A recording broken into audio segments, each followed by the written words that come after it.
wanted to do episode number 2 of An Open Closet, kind of discussing my coming out story because I've talked about my coming out story over the past few years, and I think I did a video a long time ago sharing my coming out story, but I wanted to do one that's a little bit more elaborate and that describes the events that I went through way back in late 2007.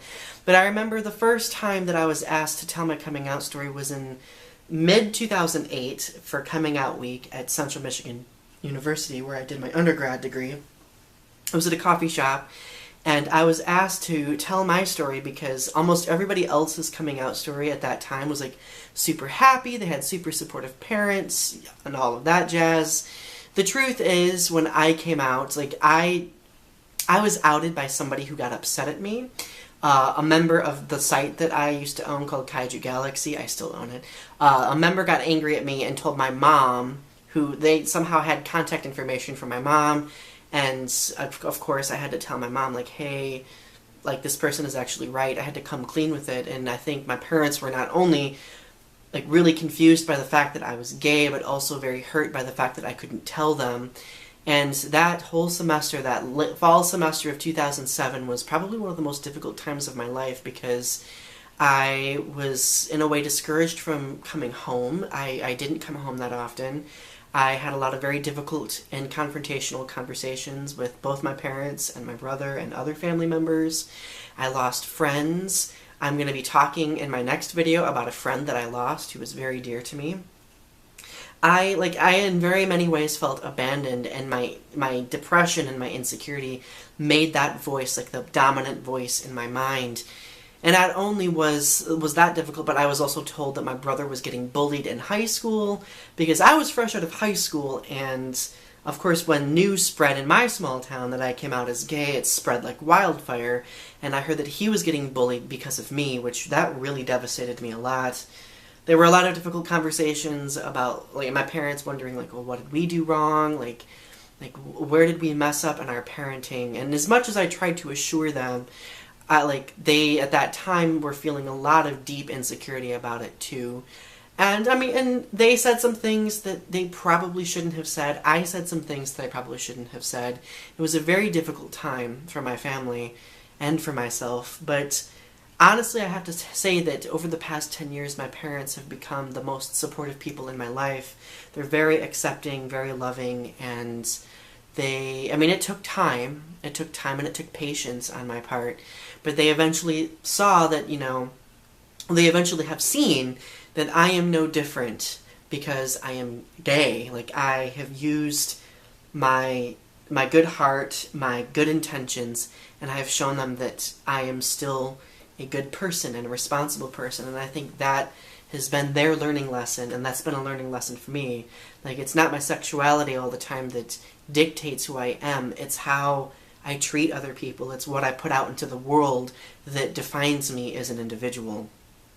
And another difficult thing that happened in 2007, late 2007, is I had my first sexual experience with another man, or men, and it was sexual assault.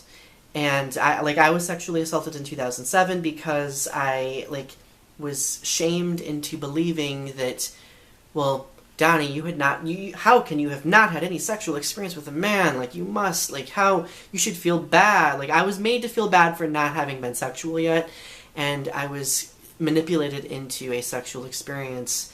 And initially I didn't believe it was, I was taught that it was normal. So it didn't really hit me until I told somebody, a friend of mine, and they were like, Donny, you were sexually assaulted. And I got therapy. I needed to get therapy at a certain point because not only was I having a difficult time fitting into the heterosexual community because of being gay, but I was having a hard time fitting into the gay community because, gay men place large priority on sexualness and being able to perform, and I couldn't. I felt ashamed. I felt like I was broken. I couldn't develop an intimate relationship with another guy, and it affected my relationships or potential relationships. It was a very lonely time, and I remember I remember being very suicidal at a certain point. I remember wanting to end everything, but I utilized my university's counseling services, and that actually helped me survive and got me through it. So if you are depressed or suicidal or have gone through something like this, I strongly urge you to use your school's counseling services, because they're there for a reason, and many of them will give you free counseling sessions. So like those really helped me a lot, and I wouldn't be here. I wouldn't be here without them. But coming out for me wasn't a pretty experience. It wasn't pretty at all. It wasn't a good experience. It had very few positive points to it.